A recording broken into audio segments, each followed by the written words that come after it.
Hello, Facebook Live. I'm Brad Bodis, and with the Bond and Bodis Law Offices, and we are well into our 5th month of doing Facebook Live events now. The Bond and Bodis Law Offices started doing these events back at the beginning of COVID, which seems like a long time ago now. And we're doing them really just as a way to share information about what's going on in our communities that we serve, and answer questions for our viewers. Many of the people that we serve are affected by the issues we discuss. And this week, we are very fortunate to have my good friend, Patty Sykstus, who is a founder and the current president of Not One More Alabama. Before we get into details, I want to remind our viewers that the Bond and Bodis Law Offices specialize in helping people with financial problems. And we know with COVID going on that a lot of you are having financial problems right now. Our offices, which are located across Alabama, throughout the southern part of Mississippi, and in Knoxville, Tennessee, are offering absolutely free initial consultations with an attorney right now. So if you see money problems on the future, if you think problems are going to be out there, please don't hesitate. Be proactive, protect your family, address the anxiety that you're dealing with right now, and reach out to one of our attorneys for a free initial consultation. Now, my friend Patty Sykstus is here with us today. I have known Patty for a long, long time. We've watched our children, our respective children, grow up. We have traveled together. Our spouses are also good friends. Patty's husband is one of my closest friends and law partner, Ron Sykstus, who does just a great job in our offices located in Huntsville and Decatur and Cullman, Alabama, and really is a mentor to all of the Bond and Bodis attorneys. Patty is, I guess the most important thing I can say is that Patty is a mom. She's raised 3 boys and done a great job raising them. She lives in North Alabama. And Patty, I wanted to give an overview of kind of your personal background, but would you just share with our viewers kind of your academic and professional background, your experience in dealing with the issues we're going to talk about today? Well, yes. And first of all, thanks, Brad, for having me. This is such a treat and an honor for me to be on here and just share. Anytime I get a chance to talk about Not One More Alabama, I readily take the opportunities. So I'm very excited to be here. So yeah, a non-traditional path as far as how I got into this role. I graduated from Auburn many, many years ago, and had a career for a number of years, and then stayed home for about 18 years raising kids, and did a lot of volunteer work during that time, worked with different organizations in their schools, and just, kept my hands in a lot of different things. But then, your kids grow up and you got to kind of figure out what that next chapter is going to look like. And so through some personal experiences, which we're going to get into a little bit more, I found myself exposed to a whole world that I really didn't know much about, which was the world of addiction, substance use disorders, and how those impact not just the person who's struggling, but their families and all the people around them, and just everything having to do with it. And so I really decided I wanted to learn more about that. And so I started studying, and I finally made the decision that really the best way for me to learn was to just immerse myself in it. And I took a job as an overnight unit clerk at Bradford Health Services out in Madison, Alabama, which is a residential treatment program. They have adult and adolescents. And so I worked overnight, a couple nights a week usually, just processing people as they were coming in. And, I really had an opportunity to meet people at really one of your lowest points in life. If you're coming into a residential drug treatment program in the middle of the night, chances are things are not going according to plan. This is is not a goal for most people. And so I had the real privilege to get to work with them during this, just really, really vulnerable time in people's lives. And a couple things came out of that experience. One is that I learned that I am not really meant for overnight work. That didn't suit me too well.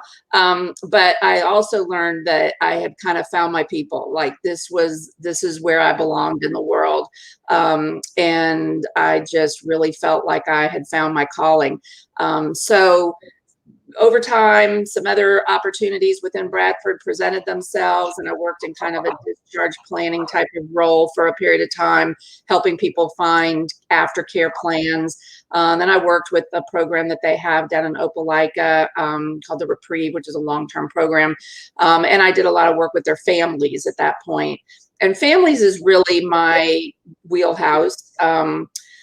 I am a family member. I have a son who's in long-term recovery. He's been sober over 8 years now. Amen. And yeah, Amen. it's been a pretty incredible experience. He's gone through the collegiate recovery program at University of Alabama, has a couple of master's degrees. One is a marriage and family therapist, and he works with the Partnership for Drug Free up in Washington, D.C. now, and as well as a private practice, and helps people kind of navigate through these waters as well. So through that, my role as a family member to him really made me feel a kindred spirit to other families that are out there going through this. And so from that experience and through all the knowledge that I gained working in the residential treatment program, and just kind of going back on that, I think one of the things that took me into that is that we had our story. We had our personal story, which is a pretty representative story to many people's stories. I don't think it's too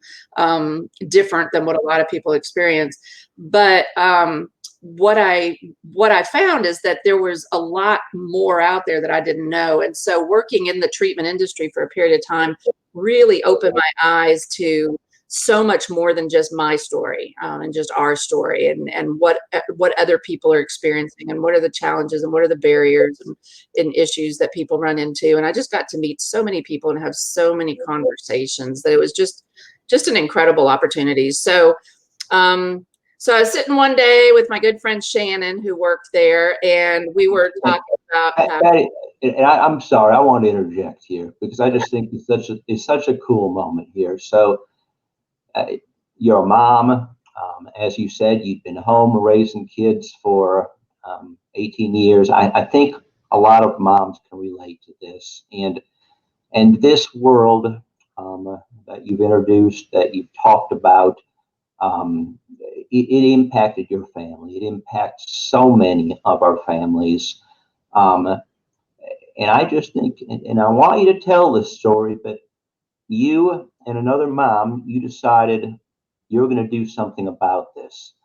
And you started Not One More Alabama. And I want you to talk about how this came about, and then I want to get into the mission. But yeah, do tell the story about you and your friend and so how you stepped out. Absolutely. So my good friend Shannon and I, who I'd met through lots of different circles, we share lots of mutual friends, and we were just sitting around one day. She was also working out at Bradford at the time, and we were kind of just having a conversation and just talking about how much we had learned in this whole process, and how we wish that we had known what we know now when we were, living those experiences in our own families, and what a shame that everybody has to start at ground zero. That what a difference it could make if people didn't have to start at the beginning every time. If we could give a leg up by giving information and giving tips and tools, and we're not going to solve anything in the world. We're not going to end addiction. We're not going, even though we're going to try, but we can sure help to support people by just giving them knowledge and helping them to understand what it is that they're dealing with, and just navigate through those waters and help connect them to things. So we started talking about what would that look like. And it was kind of a funny story because we were, of course, probably should have sat through at the beginning and thought through a business plan and, done some good research on how to start a nonprofit. But first things first, we wanted a good name. So, because that's really number one on the list. And so we're sitting around trying to come up with a good name because that was fun to do. And through lots of conversation, we were like, what about Not One More? And we we're like, oh, wow, that's so unique and different. That's perfect. That's what we need. So we Googled it and found out that there's like thousands of Not One More, Not One More everything, Not One More, gum chewing, Not One More, everything in the world has a Not One More to it. And through our research, we ended up finding this organization, Not One More, which is started out in Simi Valley, California. A man named Pat Montoya. And we looked at his website, and he was doing what we wanted to do. He was just out there trying to share with other families, other parents, other people, how to locate resources, how to find help. And we were like, let's talk to Pat. So we called Pat, talked to Pat, and pretty quickly knew that we'd found our place. And Pat was expanding into chapters around the country, had about 12 or 13, I think, at the time. So we signed on with Pat and became the Not One More Alabama chapter. And we pretty much are able to do what we feel we need to do within pretty loose constraints with Pat. He's just been a great mentor and a great leader to the organization. But each chapter runs pretty autonomously, and we really have the ability to really address the needs here in our state.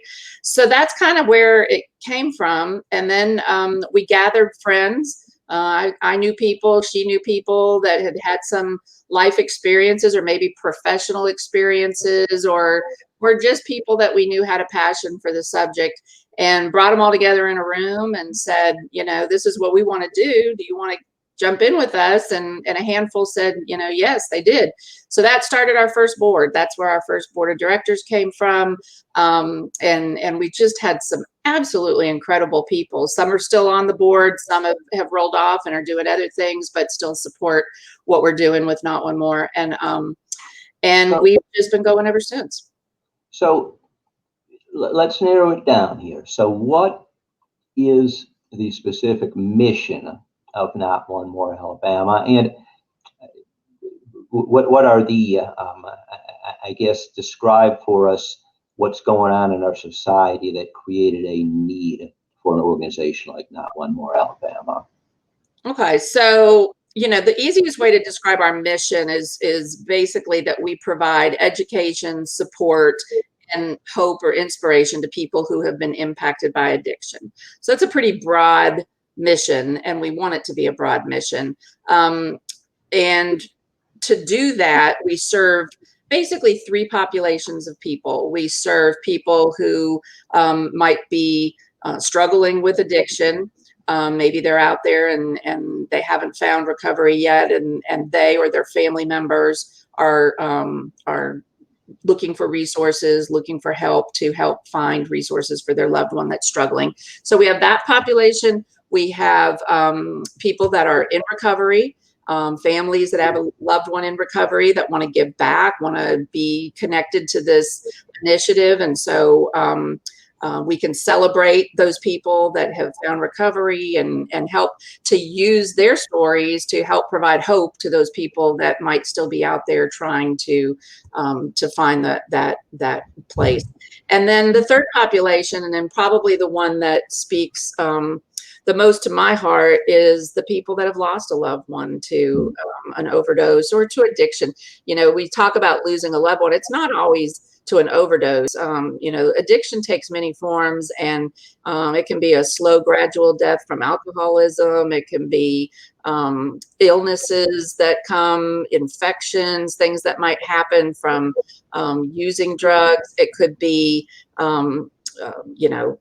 liver disease that can come. I mean, there's just so many different things, accidents, suicides. There's a lot of things that are all connected that could be part of losing someone to the disease of addiction. And so we really, really want to take those families. Just because they've lost somebody doesn't mean that their story ends. They have a family that's grieving. They have people that are grieving. They have a family that has been broken. And there's a lot of need for healing in that group as well. And so we've really tried to take on programs and projects that will not only allow them to celebrate and memorialize and remember and honor those lives, but also to work on healing of their own. So we've done some grief workshops and things that can help to help move them, forward in their life.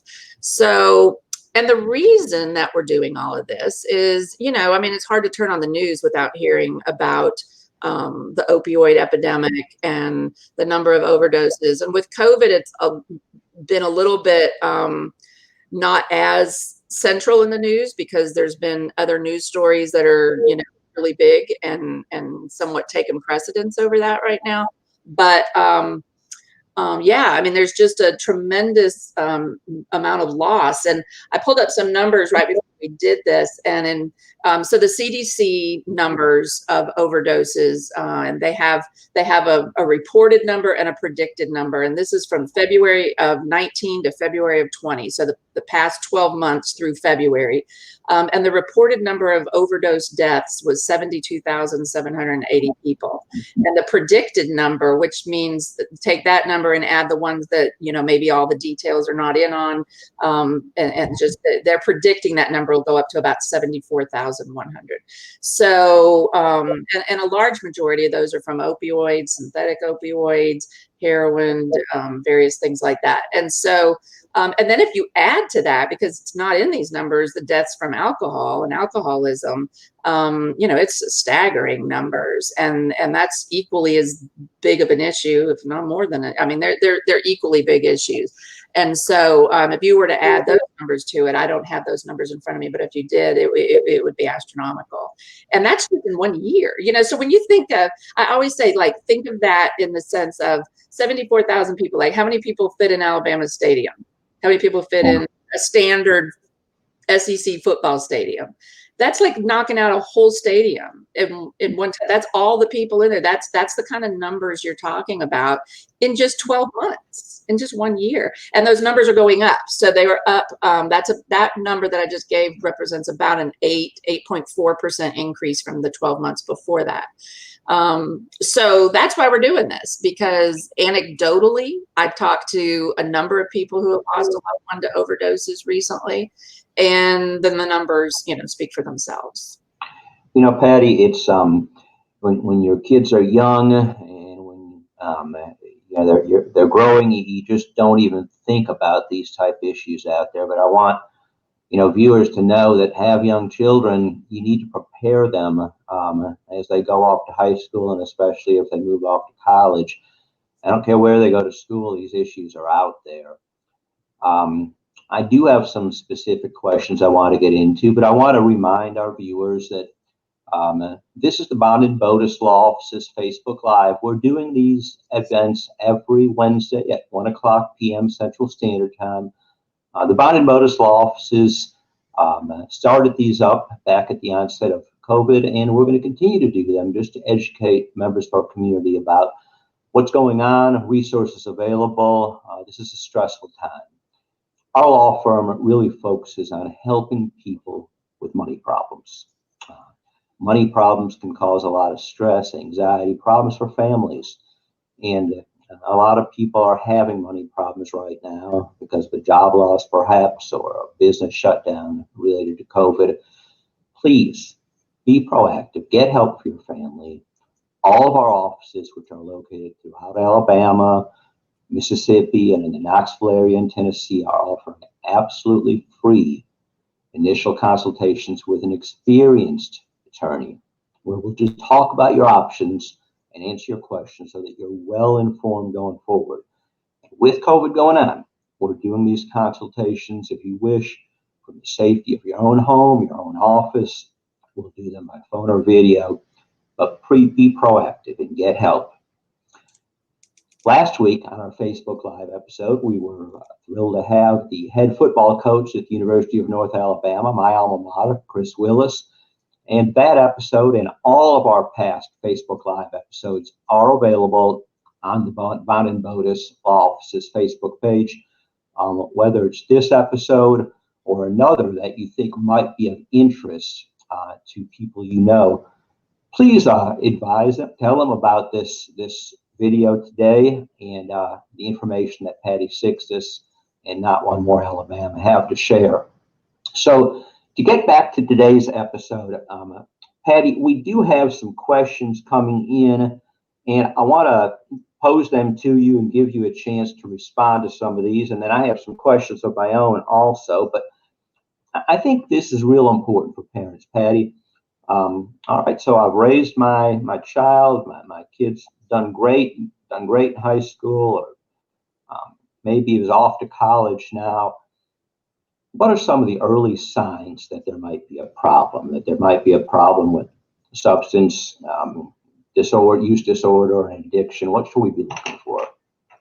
Yeah, that's a really good question. And I think that in talking to a lot of the people who have experienced this, really, when we look back, some of the signs were pretty obvious. We just had to have a willingness to see them. And that's hard for parents. We see the best in our kids, or I think it's hardwired into us to see the best in them. So I'd say first thing is, as a parent, it's just a willingness and willingness to see that they could get in trouble, and that the signs that you might be seeing are worth looking into and are worth questioning and having conversations about. But, the kinds of things, so I'll put them into some groups. So behavior changes. If they were normally in high school a social person, and had a nice group of friends, or engaged in activities outside of their academics, maybe they engaged in a frisbee team, or like to go play golf with their friends, or played video games with all their buddies, or whatever that might be. If you start seeing changes where they're starting to isolate a little bit, maybe they're not really reaching out, they don't ever talk to you about any other people, they're starting to isolate. Isolation is a really common thing that you'll see in somebody that's using substances, because for a lot of different reasons. But so that would be one of the things. Money issues is probably one of the biggest signs that people have. I know in our personal case, that was very evident. They often will, overdraft their bank accounts, or maybe steal things. And when I say steal, I don't mean necessarily come home and steal an engagement ring. I mean, they could, but a lot of times it's simply charging extra things on the credit card that maybe you guys had not had a conversation about. And because a lot of times when they're using, and especially if they don't have any type of income, then they're going to have to start coming up with creative ways to find money to support their drug addiction. And so, going and buying things at Walmart and then selling them online, or selling them to other people, getting just anything having to do with money that's out of the ordinary. Now, if your child was always really not very good with money, and you don't, that doesn't mean that if they're still not good with money that you have an immediate problem. So you're looking for differences, things that change, and there's going to always be change when they head off to college, but those would be some things. Mood changes, if your child was normally the type that would call you, regularly and chit chat with you and talk, and now they're kind of, grumpy and moody, and they don't call you very much, and they don't, any one thing is probably not reason for concern. But when you start adding them up, and you really let yourself hear it, you really let yourself see it, and not make excuses for it, and not try to justify it or defend it, but really allow yourself as a parent to say, that gut feeling in my stomach is saying something doesn't feel right here. Then, that doesn't mean that there's a problem, but it definitely means that, that there could be. Grades in school, obviously. Now, I will say I've seen people that use IV heroin all the way through college and made it all the way through with degrees in engineering. So, there's people that can be very successful in school while still using. So just saying, well, they're not getting kicked out of school, so it must be okay. That's not an acceptable way to look at it. But if they have always been a straight A student and now they're barely making D's, then there's another red flag. Just add it to the list. And if the list is growing, then it might be worth looking at changes in appearance. If they've always kind of had a certain look or took care of their appearance in a certain way, and now all of a sudden that's really changing, whether it's changing just how they look or just the level of attention to their appearance. That would be a sign. Cleanliness of their room, cleanliness of their car, just lots of things like that. Anything that looks out of the ordinary, especially if they start to add up, and then of course there's just obvious signs. If you saw obvious signs like evidence of drug use. And again, I know this is going to sound really crazy, but there's a lot of parents that I've talked to that if you were to say now, did you see this? Did you see that? Did your spoons go missing at home? Did you see things in their room when they were home on break from college, like, Q-tips and cotton balls and just various things that normally you didn't see, and maybe you saw, Q-tips with blood drops on them, or maybe they have blood drops on their sheets, and there's not a good explanation for it. There's things that when you look back, you're like, geez, Manise, obviously this is what was happening. But in the moment, sometimes can be really, really hard to acknowledge as a parent, or to recognize. And I mean, I'm a good example of it. I mean, there were a lot of things happening right under my nose that I should have known what I was seeing had I educated myself and had a willingness to acknowledge it. But a lot of times we don't want to acknowledge it, because if you acknowledge it, that means you got to do something about it. And for many people, they don't know what that something is. So it's easier to just say they'll grow out of it. They're just going through a phase. Well, they're still making good grades and they still hang out with, Jim from kindergarten, and Jim still likes them, so they must be doing something right. There's a lot of ways that you can justify in your head as a parent that things are okay when they're not okay. So you just said something important, because they don't know what to do about it. Right. So what is the first thing to do? What does a parent do that suspects there might be a problem for their high school or college age, or sometimes older child? What's the first thing to do?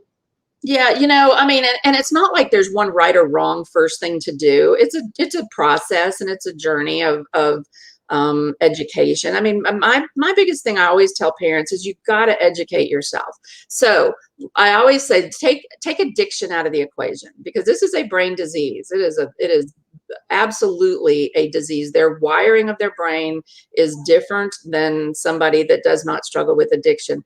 And so if your child was diagnosed with diabetes, cancer, some other long-term chronic type disease, what's the first thing you would do as a parent?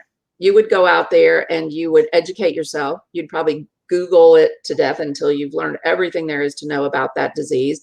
You would talk to everybody that you knew that had it. You would probably find some type of an online support group or something that can help you to connect with other people who might be going through that, so you can learn from them, people who have kind of been there, done that. You would go out and research the best medical care, the best doctors that your resources would provide, which is different for everybody, but there's resources at all levels. So I say, don't look at it any different than that. You hit it from all sides. So go out there and find a support group. Maybe you have something local in your area. Like here in Huntsville, we've got Families Anonymous. There's always Al-Anon, which may or may not meet somebody's needs. In Birmingham, I know they've got PAL groups, which is parents of addicted loved ones. There's Smart Recovery in some places. There's tons of online family groups. We, on our website, we really encourage people to go to the Partnership to End Addiction. They just changed their name. Partnership to End Addiction has an online support group that meets 4 times a week, that's run by parents. So yeah, get out there and educate yourself. Go to as many seminars as you can, learn everything you can, so that you can start figuring out what's a plan going to look like. You don't want to just jump in on day one and intervene, and because it's probably not going to go very well. So go out there and educate yourself first. Find your supports, find your team, who's going to help you, how's it going to look, and put your plan together. Now, I think the most important thing I hear is, a lot of times parents suspect an issue like this, and they don't, not only do they not want to address it, but they don't want others to be aware. But you're saying just the opposite. Reach out, get help, talk to others. There are a lot of good resources. We've had some people suggest a couple of different agencies: Anchor Consulting, or Counseling and Consultant, Amherst Inc. in Florence, or Amethyst Inc. in Florence. Our viewers are chiming in. A lot of opportunities for help out there. Do be cautious of diagnosing issues on Google, though. I can tell you that can be dangerous. So, Patty, how has the pandemic impacted these issues? Are we seeing an increase in problems? What do you see? Yeah, well, I mean, I think that there's some. I'd say there's more negatives to COVID than positives. So, but I'll start with the positive. The positive that I've seen is through all of the virtual programming that's out there. It's opened up a lot of opportunities for people that maybe didn't feel comfortable going into someplace personally. And when I talk about that, a lot of that's like your online support groups, which could be for families, for people that are in recovery, for people that are maybe struggling in addiction. There's a lot of programs. You have 12-step meetings. If you want a 12-step meeting online, you could find one anywhere. And before, you were limited to maybe what was in your community. And if you lived in a rural area, or you might have some real limits on what type you could find. Where with all these virtual resources out there, I mean, you can go. I know people that'll go and they hit up a meeting somewhere different in the country every day just to learn new things from different areas. So that's been the positive to it that I've seen. The negative to it is that for people that are, again, people tend to isolate in addiction, and community is one of the most important things for people when they are in recovery, especially in early recovery. Having a community of people, having those supports that you can go to really any time of day that you might need them is really, really important. And so when COVID hit, a lot of people really lost a lot of that personal interconnection with people. Most of the treatment programs have stayed open with obviously, changes to the way that they operate, but most of the treatment programs have stayed open. But the group that I probably worry about the most is those people coming out of treatment. Normally, when you come out of treatment, a lot of times they'll send you home with an order for 90 meetings in 90 days, or something to connect you to a community, whether it's Celebrate Recovery or something. But it's something that you do pretty much every day, if not all day. I know in my son's case, those early supports were a huge part of his recovery, and having that community of people. And sometimes it's not a structured meeting setting. It's just a place to go and connect and be in community with other people when you just don't need to be by yourself sitting at home in your house. And so I think that has been a real issue for people during COVID, is that sense of isolation, that sense of a lot of the supports that are normally in place for people, especially early in recovery, are just not as available right now. Some of them are coming back, and in-person group settings are coming back more, but it's not what it was. And so it's a real vulnerable time for those people. You need that community, and that community can be really hard to find during COVID. And on top of that, things like jobs. So maybe maybe you were in treatment and you had a job. A lot of times when people get right out of treatment, and they reintroduce themselves back into their community or into a new community, if they've moved to a different place, maybe they're in a sober living program or some type of a long-term thing.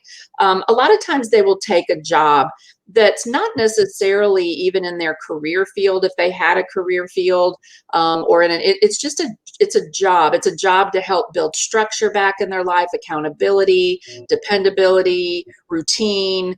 And those are really, really important jobs for many people. And so, they're just starting to get back into having that in their life. And then the business that they work for closed because of COVID, or it went all remote and their job isn't needed anymore, or maybe they were in some kind of sales job and sales are down, so the newest people are now the first ones out. And so all of a sudden they've lost that sense of accomplishment that came.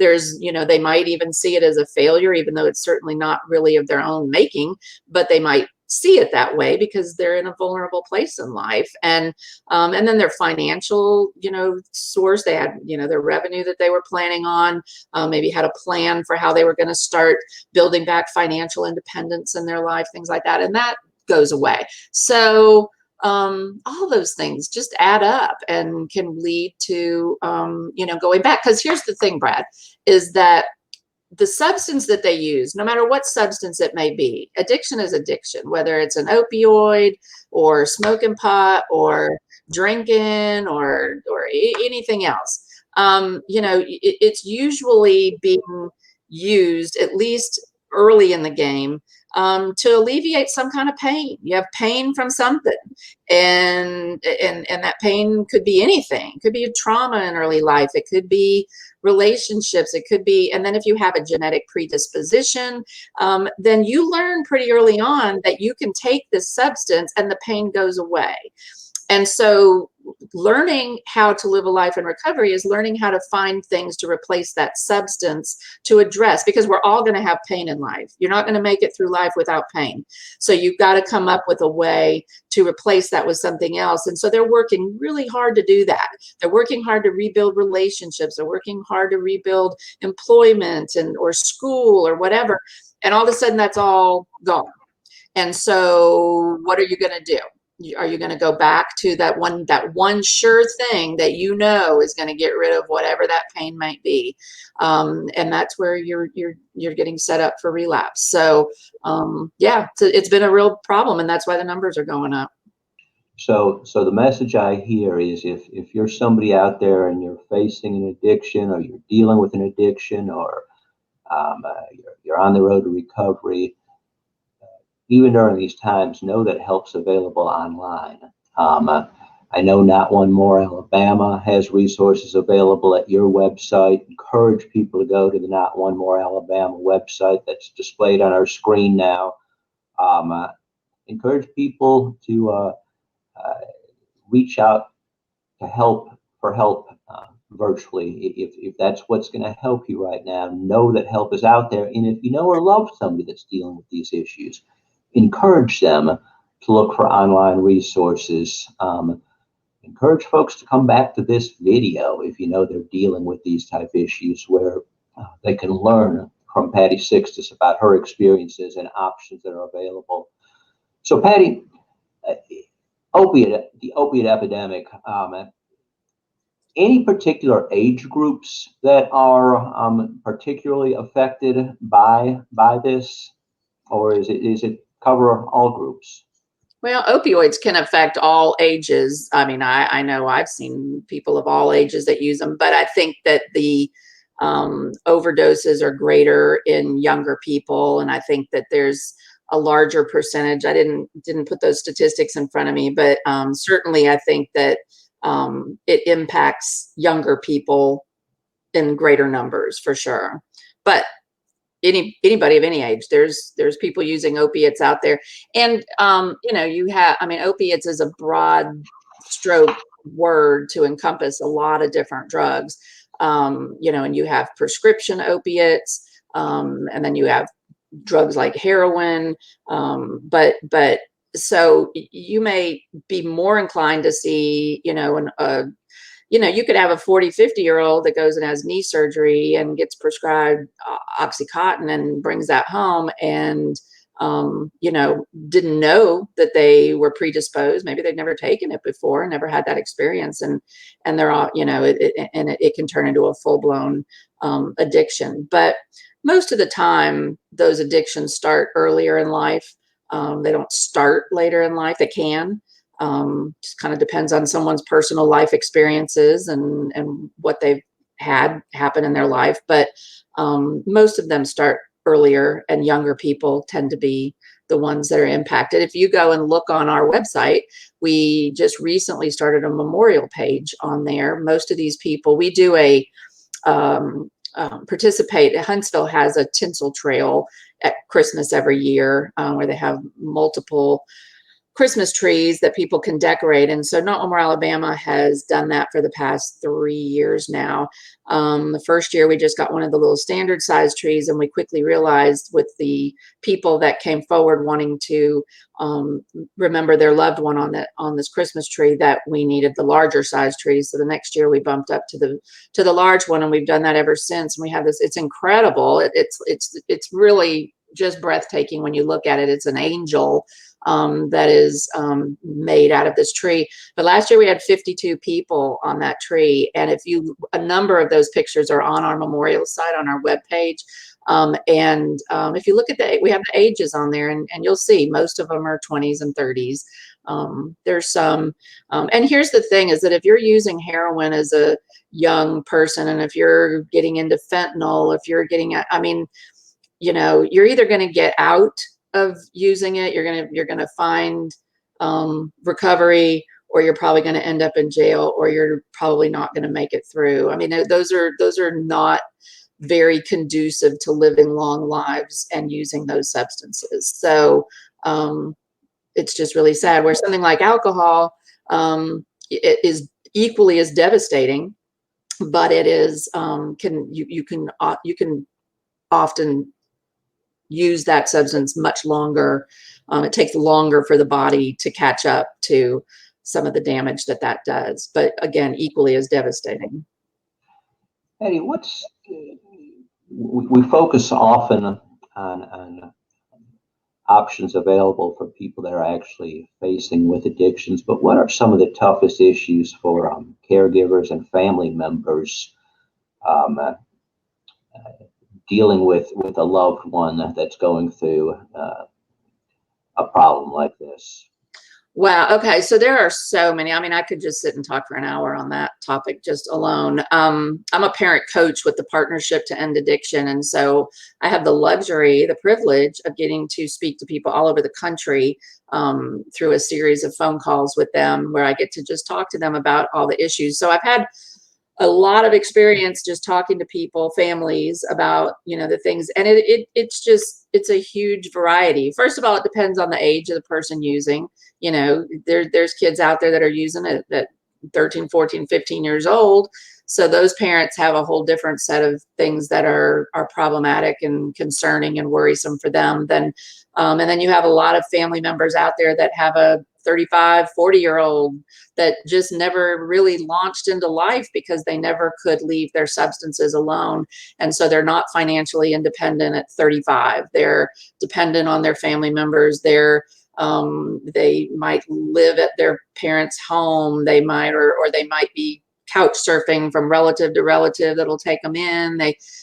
So there's so many different scenarios of what someone's use could look like, that it's really hard to say. But there's I think everybody shares some telltale things, and that is fear, worry, frustration, disappointment, sadness, anger. That there's really a gamut of emotions that comes with being a family member. Panic, worry, what are we going to do? And most people don't know what to do. It's hard. What do you do when your loved one, you know in your heart that they're using, but not necessarily is the answer just swooping them off to rehab immediately. That could be an answer for somebody, but that's not necessarily the answer. So It's tough. It's tough to be to have a loved one that's using substances. You have just a myriad of issues that you could be dealing with, and each one comes with its own list of, worries and fears that go with it. And that's why it's wonderful that an organization like Not One More Alabama exists to offer support and guidance to families that are going through issues like this. And I just want to encourage viewers again, if you're going through something like this, reach out for help. If you're in North Alabama, Not One More Alabama, its website is available here. Tremendous resource, tremendous group of people doing great things. But there are organizations in every community. And I know, Patty, your own website, the website for Not One More Alabama, if you're a viewer and you're not in North Alabama, still go to the notonemorealabama.org website, because there is a list of resources throughout the nation, really, throughout the state of Alabama and throughout the nation. So again, and share this Facebook Live episode with friends or loved ones that may be going through an issue like this, so that they know there's options out there. Hey, Brad, let me throw in on that too. So yeah, we do have a lot of resources throughout the state, and we're not really just geared towards North Alabama. It's just that we started up here, and so it's kind of where most of the people that have been hands-on are in North Alabama area. But we have actually done a lot of things lately. We've partnered with the Addiction Prevention Coalition, which is based out of Birmingham. They're a tremendous organization that has a similar mission to ours. We've also been doing a lot of work lately and collaborating with the Drug Education Council in Mobile. And again, that's a program that's been around a long time. Virginia Guy runs that program, and they do a lot of just very similar hearts and similar missions to what we're doing in different parts of the state. There's other organizations. Favor is down on which is Faces and Voices of Recovery, that's down on the Gulf. There's organizations everywhere that can give you very local type resources, but then they can also probably give you some more broad types of resources as well to help. But so there are a lot of people out there. In Huntsville, the Partnership for Drug-Free Community is another one that's doing some really good work. There's a lot of good organizations out there that are making a difference throughout the state of Alabama. If you're elsewhere in the state of Alabama, or really anywhere in the country, the email address for Not One More Alabama is on the screen currently. It's just mail@notonemorealabama.org. I'm sure if somebody sends an email asking for where they can find help in their particular area, that the folks at Not One More Alabama will assist. Patty, I noticed that one of our current viewers on the screen that popped up is our mutual friend, Carrie Wimberly, and Carrie works with the Recovery Resource Center in Birmingham, Alabama, which you've already given a plug, but which is a great organization to help people find assistance. Also, when I think of Carrie Wimberly, I think of if a faith-based type organization for help is important to you, Celebrate Recovery, which you mentioned earlier, Patty. I encourage people to look up Celebrate Recovery, which offers some tremendous options from a faith-based perspective. So I have a question here, Patty, and I'm not sure there really is an answer to this, but how long does it take somebody, and the word here used is to fully recover from a substance abuse disorder, but talk about recovery, if you would. Okay, so that's a good question. And yeah, I mean, I don't think anybody in the world of treatment and recovery would ever tell somebody that you will be fully recovered. That's not really that's why you hear the word in recovery. But here's what I will tell you is that all of the literature, all the research indicates that the longer somebody stays in some type of a structured, accountable program of some kind, that doesn't mean residential necessarily. It could be an outpatient type program. It could be some type of a sober living where they're out working or going to school or doing whatever. Collegiate recovery programs have popped up all over the country. In Alabama, we have them at University of Alabama, UAB, Jacksonville State, and I'm missing one. Hold on, I'll think of it. UAB. Oh, at Auburn. And which, how did I forget that? That's my school. Crazy, crazy. But those are tremendous supports for people that want to go back to school, that can provide academic and recovery support for someone going back to school.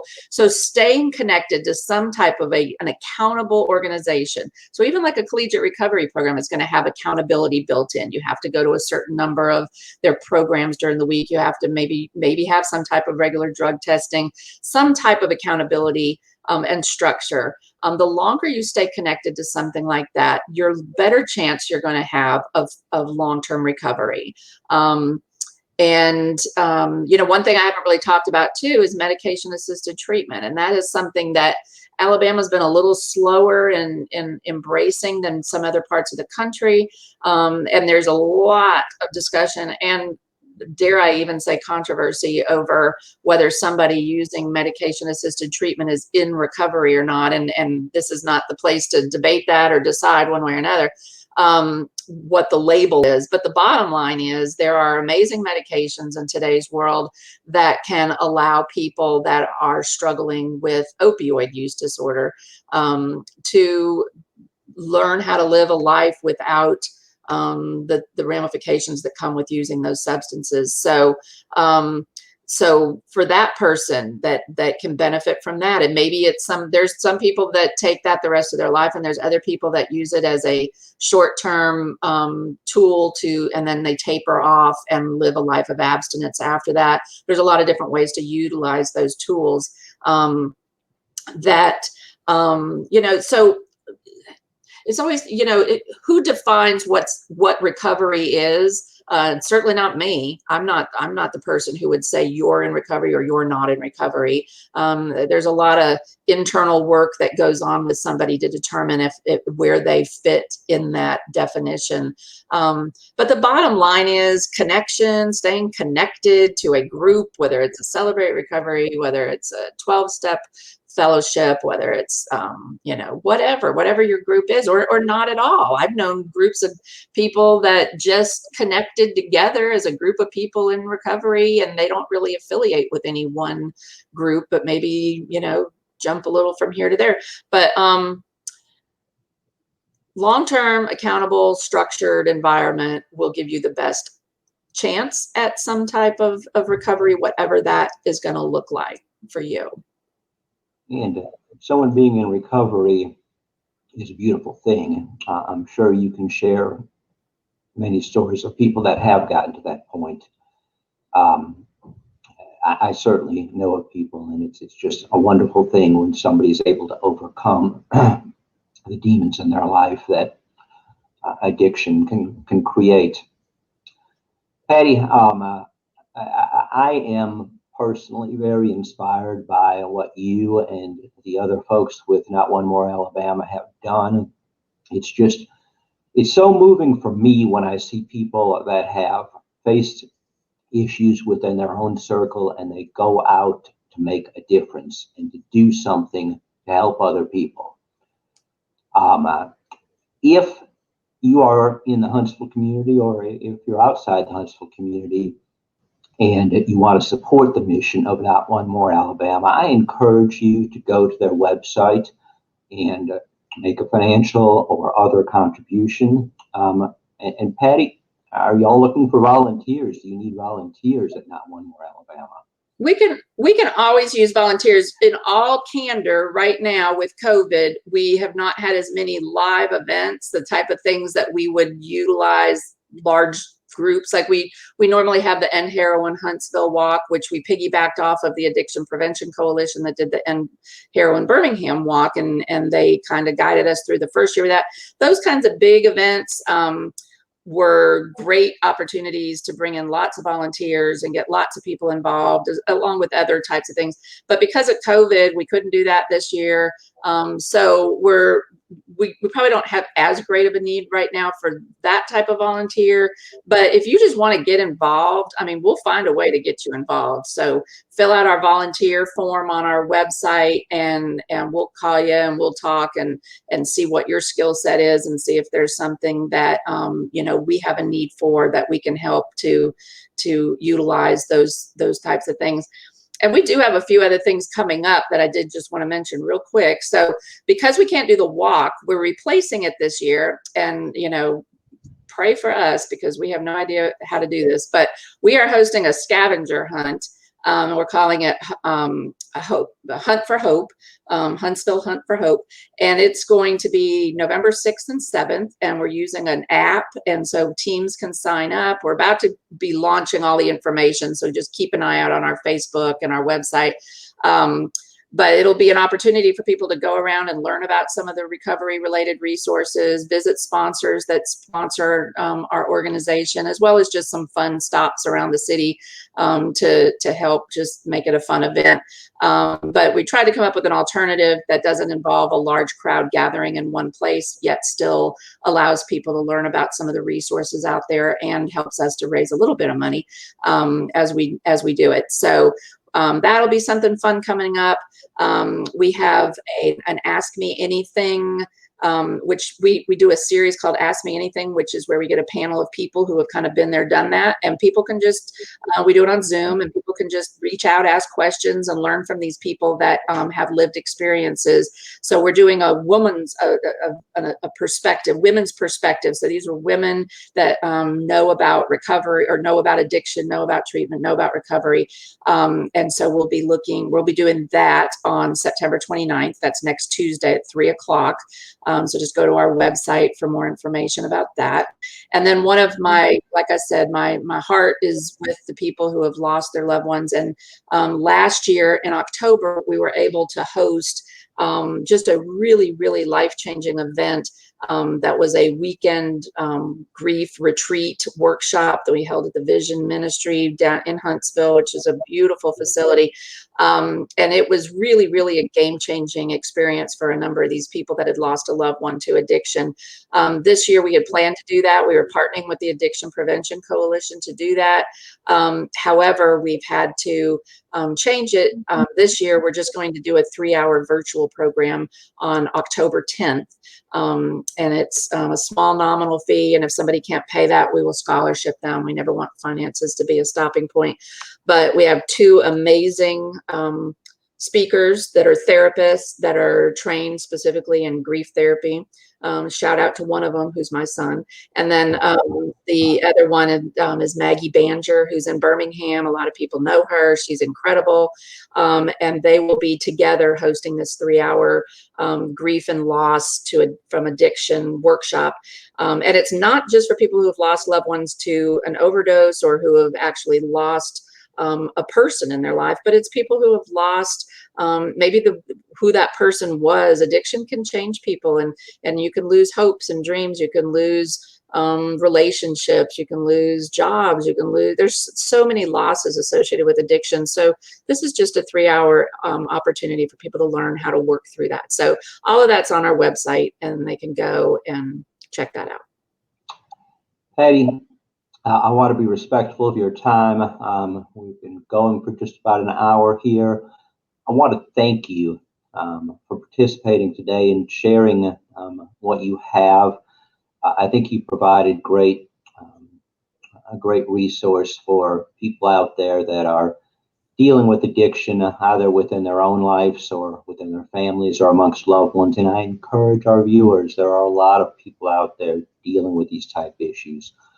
Consider sharing this Facebook Live episode with them, or just refer them to the Bond and Bonus Facebook page. Just to recap, I'm Brad Bodis with the Bond and Bodis Law Offices. We do these Facebook Live episodes every Wednesday at 1:00 p.m. Central Standard Time, and we try to address issues that are a concern to all of us now. Of course, the issues discussed today have been around for quite a long time, but I think that they're underscored with our current crisis. Many of you are dealing with financial issues right now. Just like with the issues we've talked today, don't hold them in. Don't try to just address them on their own. Reach out for help. At the Bond and Bodis Law Offices, we are offering absolutely free initial consultations with an experienced attorney no obligation whatsoever, and we'll do them from the safety of your home or office if that's what you prefer. But we want to get you help if we can. If you are dealing with an addiction, if you have a loved one dealing with an addiction, if you've lost somebody due to an addiction, Not One More Alabama, and the team there in Huntsville is a tremendous organization, a group of local people that realized that a problem existed, that they could be the solution, and they have created uh, an organization to help others. God bless you, Patty Sykstus, and the other people at Not One More Alabama and the work you do. Thank you for the work you do. Thank you for your friendship. And until next week, folks, we wish you the best from Patty Sykstus and Not One More Alabama, and from all of us at the Bond and Botus Law Offices. Good luck, and until next week, so long. Bye-bye.